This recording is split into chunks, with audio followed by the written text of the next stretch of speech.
Okay, I'm going to make a start, although I realise there's still some people to come in. Can I say, first of all, thank you for lasting this rather long day. It's a sort of event, really, that we could have done over 2 or 3 days, but we know we'd not have got the people in the room here, because the sort of people here, the experts, are the people who probably haven't got 2 or 3 days to spare. So first of all, thank you very much for, one, coming today, but secondly, for working so hard and so well over this long day. But what I'm really keen that we do now is to take back ideas, the key ideas that people think we should start focusing on. If we really are going to, while still taking sort of note of the current situation and how teachers and schools and so on are dealing with assessment of practical work in schools, but thinking towards the future of what do we actually need to know more about in order that maybe in the future we might do something differently, we might do it better. And so I'm going to ask each of the groups, we had 8 groups out there, if they could just briefly say for us, one person from each group, say for us, what was the 1 or 2 key ideas or key research questions that your group felt we should take forward? We will report on all of the things that come off of the various sheets and that you've put up, but just for this plenary, we're going to take the 1 or 2 key ideas that each of the groups thought might be a fruitful way of moving forward with our mission. So can we have group 1 to start us off, please? Okay, I'll stand up. I've got a thing. So, yes, we had a very interesting and very detailed discussion. And when we were asked for 1 or 2 things, it was actually quite difficult. But I think it did come down to, we talked a lot about the interface between man and machine and how to harness the best of both of them for the best possible outcome. So we've seen a lot about of the online space and what you can do with big data, and we have intelligent machines and all of that. We've also seen, obviously, you know, what teachers bring to assessment, and I think some research that could actually harness that interface in terms of assessment would be good. And I suppose that kind of brings us on to the second point.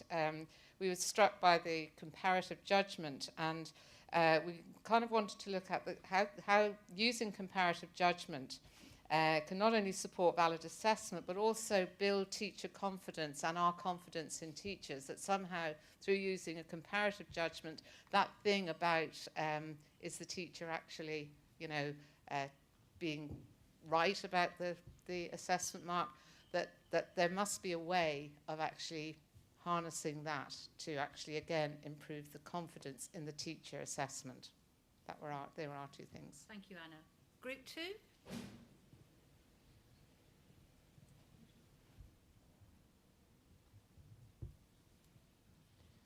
We were impressed by Kay's work on a digital portfolio, and we wondered whether digital portfolios could be used for assessing practical science. The videos could go off to exam boards and others to assess. And we wondered further, as a development of that, whether comparable outcomes could be applied to practical science assessment, although that was more speculative, whereas we were convinced that Kay's approach could be used in science practicals for moderation. Thank you. Group 3? Which is the group I was in.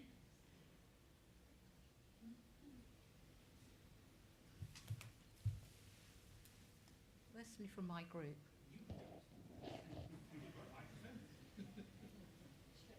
Oh, well, I'll do it then, okay. We should have organised this group 3. So I think the main one, and do correct me if I'm not right on this group 3, the main one that we talked about was looking at some research that will look at how teachers develop assessment capabilities. So looking at a longitudinal study from pre-service through early careers into hopefully staying on in teaching and so on. So we actually look at the sorts of things that teachers can do to try and really foster this teacher assessment part of it. That was one of the areas that we thought was worth looking at. And then the other one that we were keen to look at again was to think about the e-portfolio and whether that was going to be a feasible thing to do. and did it really measure the same construct as other assessment forms? So what are the various different ways of measuring the constructs we actually want to do? Group 4.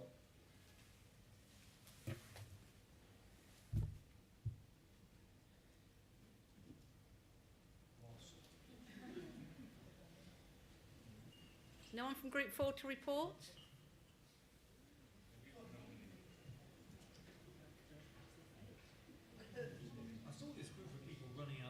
Is that where they've gone? Well, let's take Group 5, and if Group 4 want to come back, fine. Group 5. No?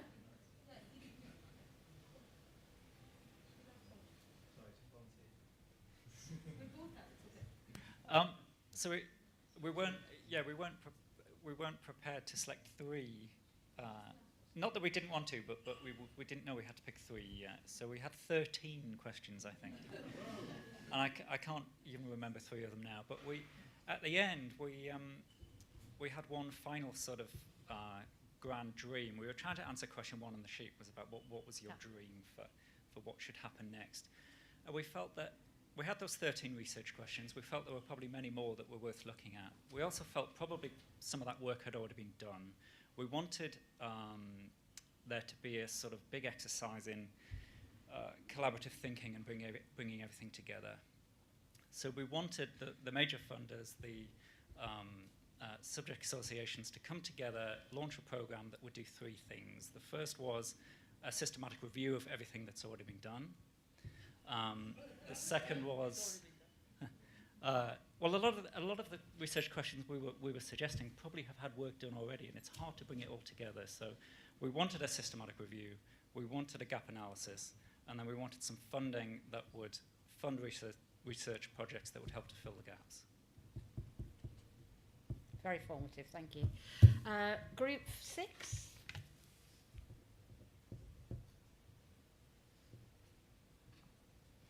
We highlighted 2 things that were important. The first one that we went round in circles a bit around was about the need to actually define the domains firstly, and the key points about actually what we're measuring before people feel that they can move on. And the second one was about the importance of trusting teachers, so specifically training them and continuing that training to actually right the way through from design to moderation of assessment, and secondly supporting them to assess better as an ongoing activity. Thank you. Group 7?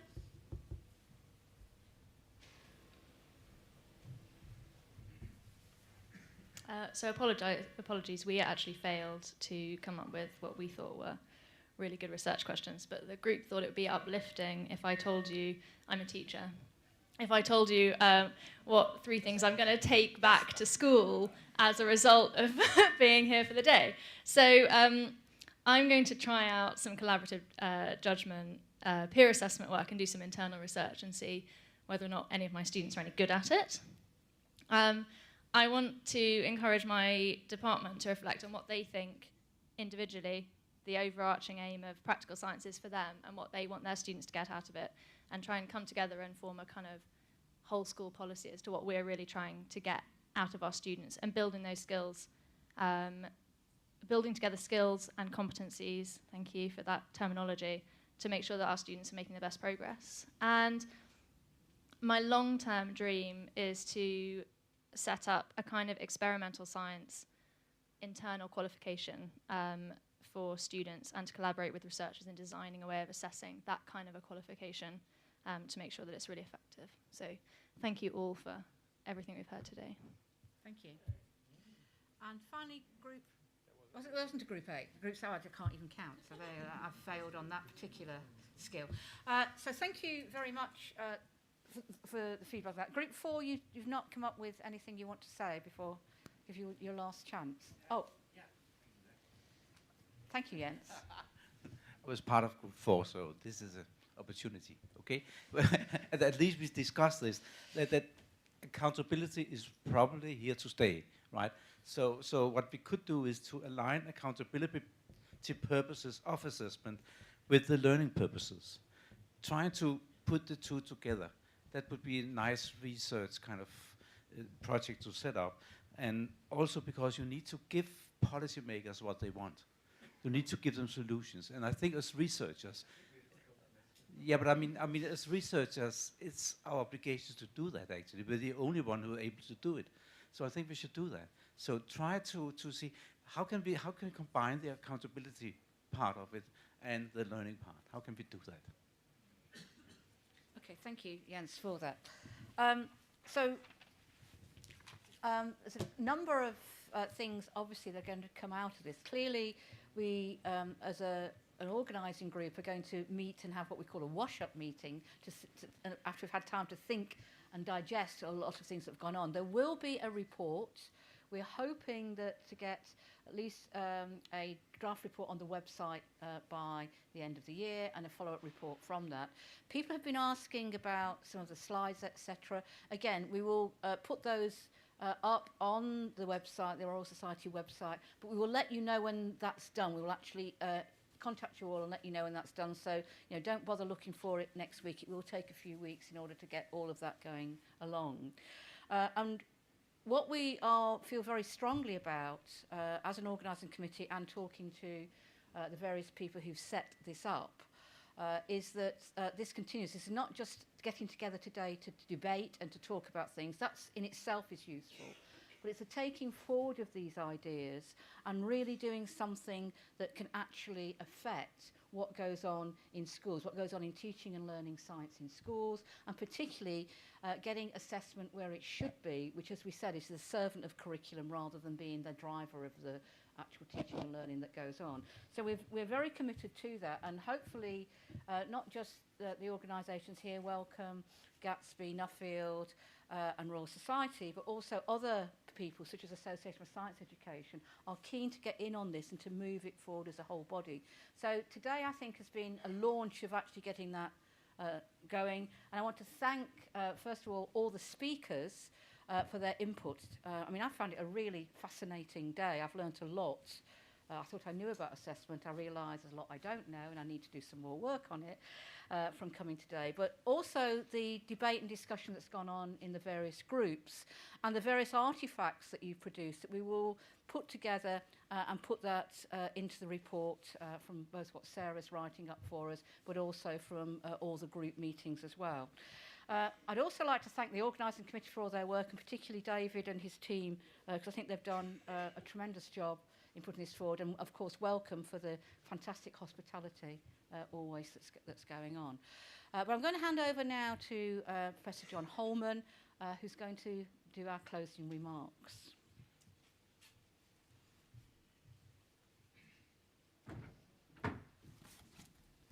So I'm all that stands between you and a drink, so I'll be brief. I'm going to just add one word of thanks to what Christine said, then I'm going to give some very quick reflections on what's happened today, and then I'm going to say a bit more about what happens next, or what we hope happens next. So the thanks, Christine has already mentioned the trusts behind the idea of this, and of course the Royal Society and the Wellcome Trust for hosting it, but what she hasn't said is that Christine, chaired the organising committee, and you did it superbly, Christine, and so thanks particularly are due to you, and as you said, David Montague, who organised this with you, and thanks to all of you for showing so much stamina, to use a Donald Trump word. So then, just some quick reflections. Those of us in the science education world will remember the time when Ofqual were thinking about new models for practical science assessment in the light of what was known about the deficiencies in what was currently being used to assess them. And, frankly, there were some of us who disagreed with Ofqual's proposals for dealing with those problems in the current system. But the trouble was, those who didn't think that Ofqual had necessarily got it right didn't have a better suggestion to make based on evidence. Perhaps unlike some other subjects, actually, other than science. So we are where we are, and we now have a new system of practical endorsements, and we wait to see if it will lead to better learning engagement in science, as well as better qualifications. And of course, we all hope that that will happen, and we'll all rejoice if that is what happens. But it's going to take time. We can't draw conclusions after 1 year, and it needs careful monitoring, and I'm glad to say that that's being done. But meanwhile, there's the opportunity over the next 5 years to think about and to develop evidence for alternative or additional systems that could be used for assessing experimental science, both validly and reliably. So it's a great opportunity, and it's great timing. And the idea of this conference was to start thinking about this process by looking far and wide at how people assess learning and address its unintended consequences. And I was really keen that we look widely across the board, and we have done that. I mean, it really has been very successful in looking across sectors, subjects, other parts of life, technologies and methodologies. And it's been an eclectic and at times heady mix. So that's great. So it's a great start to the process. What happens next? Christine said about the report, and I was very pleased to hear that you gave it a date. By the end of the year, the electronic report will be available, and of course the slides from today's presentations will be available before that. But we do want to stimulate research, and we realise that that means funding. The three trusts, the Wellcome Trust, the Gatsby Foundation, Nuffield Foundation, want to stimulate high quality and forward-thinking research in this field. And we don't want it to be constrained by the current orthodoxies and by what is possible now. We really do want people to look ahead and think what would be possible over a 5-year, 10-year kind of horizon. Now, there's an immediate short-term opportunity for researchers who've got something ready and waiting, because the Nuffield Foundation has a call at the moment for proposals which it is going to extend. The Nuffield Foundation is going to extend the deadline for its current call to the end of October for those who are interested in submitting proposals on the very field we've been discussing, assessment of experimental science. So Nuffield is extending that closing date to the end of October, and if you want to find out more about it, you should speak to Cheryl Lloyd. Do you mind, Cheryl, just standing up? So either catch Cheryl afterwards or email Cheryl at clloyd@nuffieldfoundation.org. Is that right? So that's a sort of immediate opportunity if you've got something ready and you want to discuss it and submit it to Wellcome. So, no. But for Wellcome in the medium and longer term, Wellcome and the other two foundations have decided that they want to put together a specific dedicated scheme for funding research in this field. And actually what's gone on today will make a big difference to shaping what that scheme actually looks like. So we're going to be working on that, and I think we can undertake to have the details of it ready by the end of this calendar year, the end of 2016. And of course, we'll be emailing everyone here with the details of that. So there is significant funding available both immediately and in the slightly longer term for the research that we very much hope is going to have been stimulated by today. So to close, I'm hopeful that as a result of what's happened today, we're going to get better assessment of practical experimental science.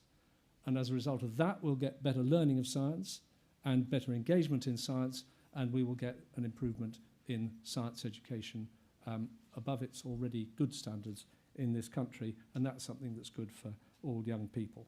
So thank you very much for coming, and let's go and have a drink.